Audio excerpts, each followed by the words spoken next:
I'm a soul salesman. Would you sell me your soul? All it used to take was a stick of butter, a roll of fabric, even just a cup of sugar.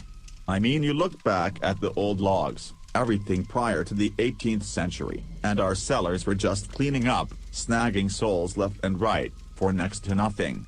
Nowadays everybody likes to think that their soul is like the Ferrari of souls. I had this guy the other day, rap sheet mile long, child rapist, drug dealer, and you know what he says to me? For my first wish, I would like 3 other wishes. I mean, give me a break, do I look like some fucking singing blueberry-ass genie? No. I am a salesman. You get 1 wish, in exchange for your soul, that's it. The other thing annoys the shit out of me with people these days, is they think that they are guaranteed a spot in heaven. Like they can do all this bad shit, and then say, hey God, please forgive me. Blah, blah, blah. And then they're golden. I can tell you right now, that's not how it works. It's never how it's worked. There's no sugarcoating it. Heaven lets in around 3%, that's less than the acceptance rate to Harvard. It doesn't matter what religion you are, where you're from, what language you speak. The people that get into heaven are some pious fuckers. The kind that are self-sacrificing, good deed peddling, devotees. Oh, and poor, heaven loves poor people. You know what I say to that? Fuck it. And it's not just because I worked for the other side. Never in the history of the world has there been so many delights and temptations, it's a literal paradise. I tell people all the time, selling their soul to me is like booking a flight in advance. You know you're going to the destination regardless, you might as well get a window seat. I walk into an upscale bar in the city, it's one of those trendy places called Catch 22 with more themed memorabilia and drinks that go for $30 a pop. The bar is constructed of black marble, with the backlight highlighting the amber-colored liquor bottles. I see that fat fuck Jeremiah Colello at the bar, and before I can do anything he waves me over. Jeremiah's like me, a soul salesman that's been in the business for most of his life. He's surprised to see me. Chris Woolcroft. What the hell are you doing here? I see lines forming at the center of his forehead, as if he's already getting ready to accuse me of something. I come over, shaking his hand. Jeremiah's got his hair buzzed on both sides, with the exception of a puff down the middle that's gelled, and standing straight up, as if it's at attention. He pushes his thick wire-rimmed glasses towards the bridge of his nose, and sits back down at his bar stool. Hey Jeremiah. I sit down next to him, and order a whiskey neat with the bartender. Been a while, huh? He turns, a solid gut protruding from his waistline. The shirt he's wearing is working hard, I can see the buttons stretched across his sizable belly are almost on their last breath. Not since the Christmas party in Orlando. Our annual holiday party was held in Orlando, Florida this past December. You can't get closer to hell on earth than Disney World. It was there that Jeremiah won the prestigious 2018 Satan's Award for Best Salesman. Listen, about what happened in New Haven. Jeremiah trails off, snorting his nose. No need to apologize. I wasn't going to.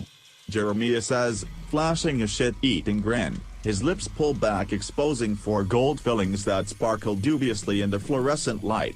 Quota is quota. Quota is quota. I say lifting my glass, and he brings it against mine, clinking them together. The only reason Jeremiah was able to obtain the coveted Satan Award, was on account that he stole a sale right out from under me. I had been in talks with Yale's chapter of Young Republicans for the better part of 3 months, a group of red-cheeked wasps. They were ready to make a name for themselves through systematically stripping away women's and minority rights, just like their daddies before them. I was ready with the contracts, but then Jeremiah swooped in, taking those 10 souls with him. You just wait, those bougie little fuckers will be running in their hometowns next elections, and they'll win too. But as Jeremiah said, quota is quota, our most supreme law. You do whatever you can to make it, lie, steal, bargain. Even I've been known to frequent the children's cancer ward at the hospital come the end of the quarter, looking for some poor desperate parent. You never answered my question. Jeremiah says, leering at me. What you doing here, Woolcroft? I'm visiting a friend. It's not a lie. I've been seeing Natasha Stone for the last few months. She lives near New Brunswick working as a singer, a quintessential struggling artist, with a voice that makes me weak in the knees. She's been asking me more and more about the business of selling souls, and I know it's only a matter of time before she'll ask, like they always do. The lure of fame, money, and power, so close. Just like even that damn apple. I'll have to end it soon. A lady friend? Jeremiah says, his voice sinister, and I give a nod, not wanting to reveal more. Jeremiah looks around like a naughty schoolboy. I've been wanting to get my dot home. He brings out his hand, wiggling a meaty pinky finger, with a chunky gold ring on it. My finger, wet. He dips his pinky into the whiskey, bringing it up to his mouth, smacking and sucking on it, for effect. The thought of Jeremiah putting his little flaccid pinky in between Natasha and bouncing up and down on her, makes me nauseous. How's the wife doing? I give an innocuous smile. Jeremiah's face changes, softens. Heidi? She's good. Her and the kids, alright, our oldest is off to Stanford in the fall. Fuck me, I'm getting old. He lets out a laugh. You met them in Orlando, right? I did. I remembered Heidi from account of the silver-plated cross she wore proudly around her neck, prim and proper, looking like she had a stick so far up her ass, you would be able to see it if she opened her mouth. That killed me, like doesn't she know who her husband is? Or how she's able to afford living in a brownstone on the Upper West Side? The bloody hypocrisy of it all, it gets me every fucking time. How's your year looking? Jeremiah says, sipping his drink. Time to talk shop. Just made a close earlier today. I chuckled, took a while, better part of 6 months. They're going to meet me here soon, actually. I checked my watch to verify, figure I'd buy them a celebratory drink.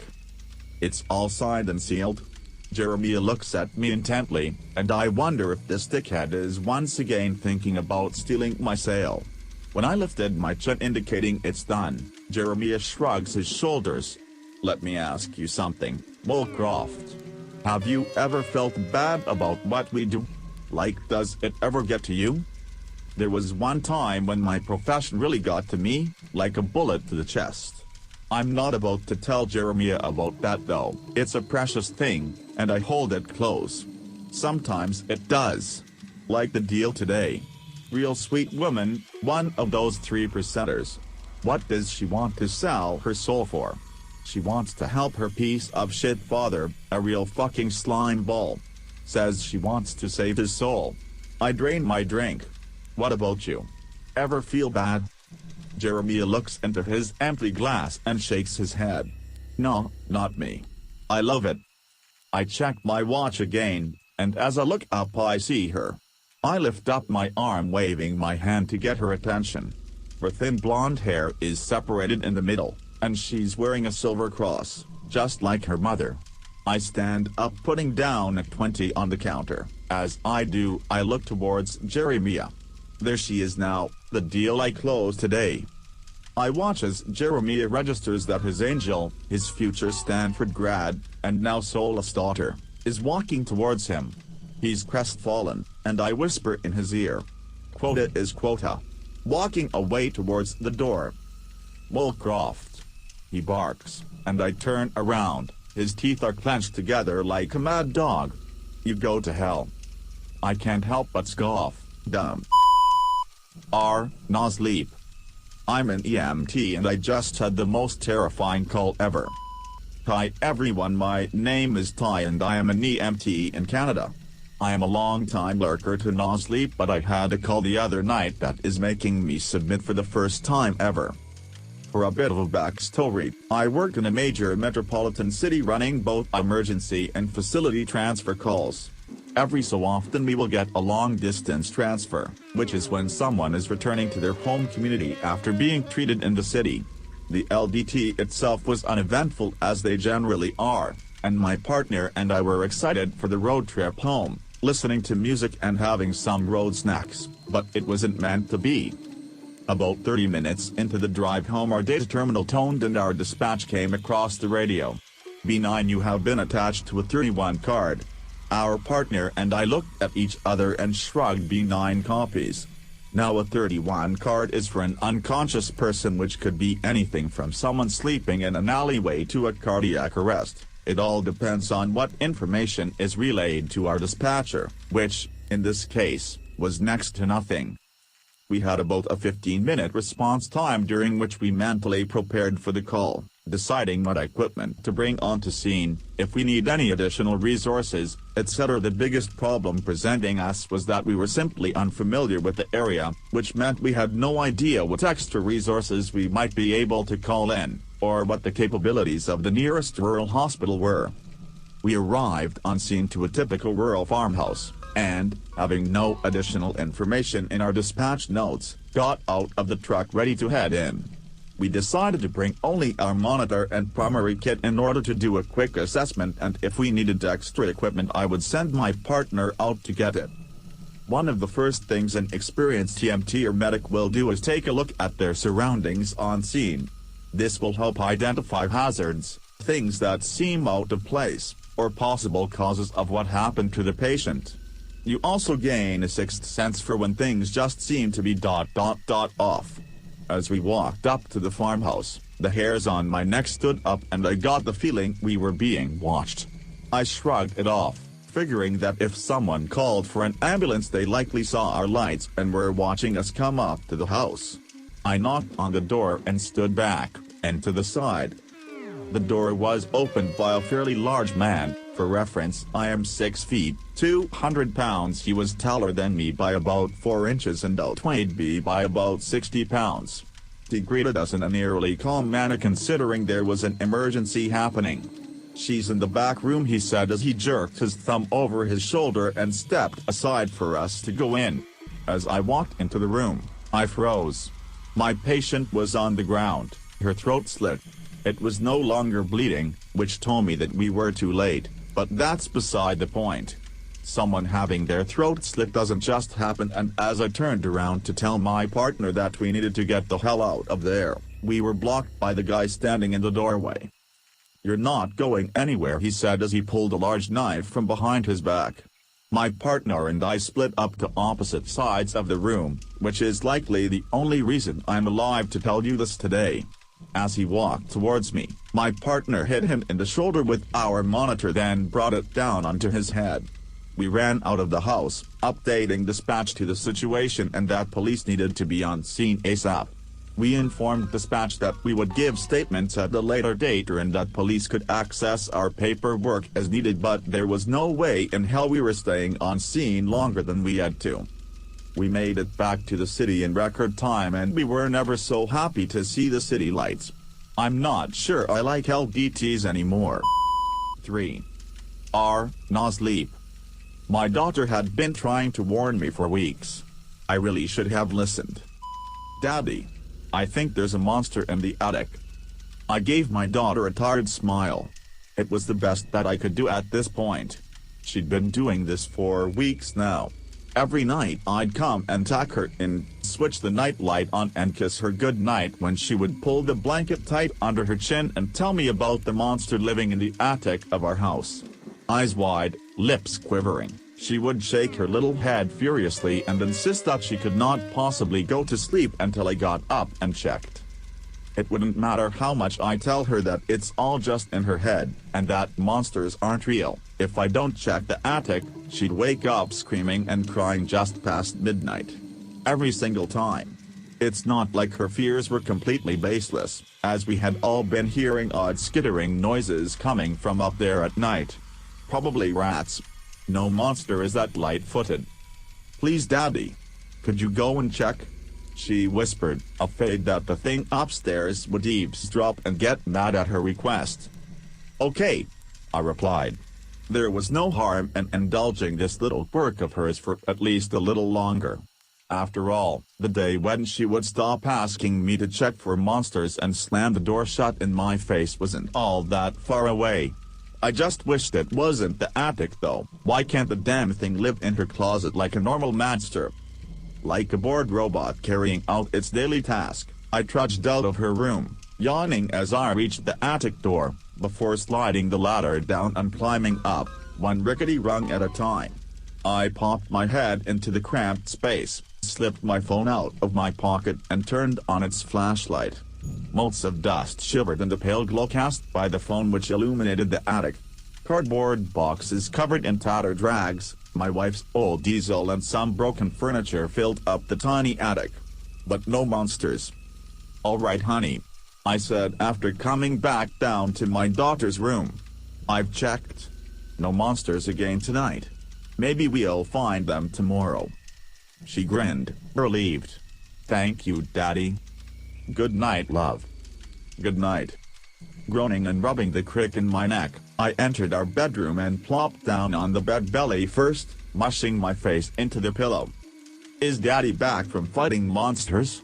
my wife asked, slight mirth dancing in her tired voice. I grunted. "Yep. Kicked its little ass and sent it scurrying back to hell." She chuckled, and then turned over to the other side, her back facing me. I shut my eyes and got ready to go to sleep, when I was rudely interrupted by the critters in the attic skittering around like kids hopped up on candy. Fucking bastards with their little rat paws slapping against the wooden flooring of the attic. "Babe. You really need to get rid of those rats." I nodded, then realized she couldn't see me. "Yeah. Tomorrow. You've been saying that for a while now. They are really starting to irritate me." Yeah. I'll get it done. Tomorrow." She sighed and shrugged her shoulders. Soon her breathing slowed down as she fell asleep. I wanted to follow her into the dream world, but my stiff neck wouldn't allow me to do so. I tossed and turned, before finally realizing I would have to lie on my back if I were to have any shot at catching some sleep, and I hated doing that. I hadn't slept on my back in ages. But the ache in my neck forced me. And then that damn skittering again. Fuck. I rubbed my forehead, wiggled my shoulders and opened my eyes. And saw who, no, what had been making that noise for all those weeks. Up on the ceiling, I spotted a figure. White, but hidden by the dark. I froze. What the fuck? It shifted. And there was that sound again, like claws scratching wood. My heart beat faster and my body erupted in sweat. What the fuck? What the fuck? Hands trembling, I reached for my phone and gently swung it around, shining the light on the figure on the ceiling. The light fell upon a face. Old. Wrinkled.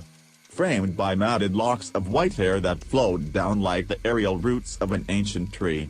It was an old woman, dressed in white, leering down at me, her fingers digging onto the wood of the ceiling. I gasped, and the grinning woman turned and crawled out of the room, moving across the ceiling like a fucked-up Spider-Woman, before disappearing into the hallway outside. I jumped out of the bed and ran out onto the hallway, letting my eyes scan each and every inch of all the walls outside. But there was no one there. It was like she had disappeared. I would have almost believed that I had dreamed it all up if I hadn't noticed the long claw marks on the ceiling and felt my stomach drop. And that's when I finally understood. That for all those weeks that we had been hearing those sounds, it wasn't some rats skittering around. It was that woman, looking down on our sleeping bodies.